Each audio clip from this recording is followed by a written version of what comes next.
Hello and welcome to my brief video tutorial on enabling circular logging in Exchange on Exchange 2003. This brief tutorial is based upon Activity 9.4 in the MCSE Guide to Microsoft Exchange Server 2003 Administration.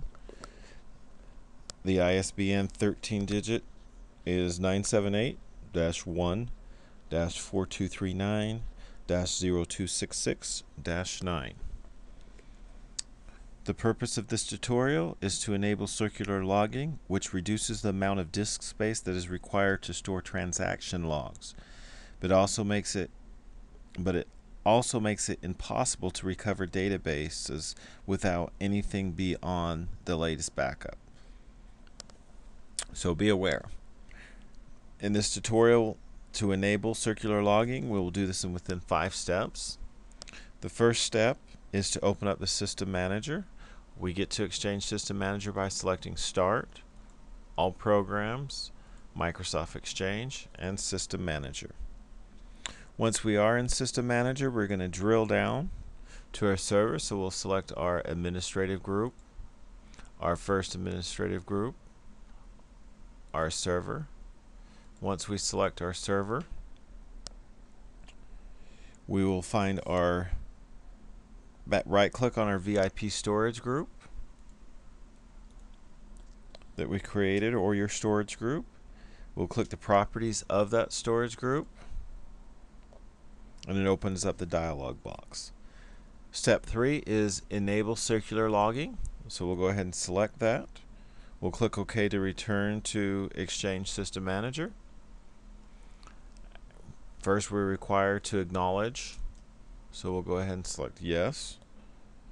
You're presented with the warning message that indicates that with circular logging enabled, you will only be able to restore databases to the time of the last backup. So we selected yes. That is the final step besides closing Exchange System Manager. So once again, in that very brief tutorial, Activity 9.4, we enabled circular logging. Circular logging reduces the amount of disk space on the upside. The downside is you can only recover to the latest backup. So it reduces disk size by getting rid of all of your logs. The 5 steps that we took to get to it: we went to our Exchange System Manager via Start, All Programs, Microsoft Exchange System Manager. We drilled down to our server via Administrative Groups, First Administrative Groups, server name. Then we right-clicked on the specific storage group that we wanted to enable the logging on. Went to the Properties. From the Properties dialog box, we enabled circular logging.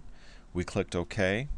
We were presented with a warning message stating that by enabling circular logging, we will only be able to restore the database to the time of the last backup. So we agreed to that, clicked yes, which enabled circular logging, and we closed Exchange System Manager.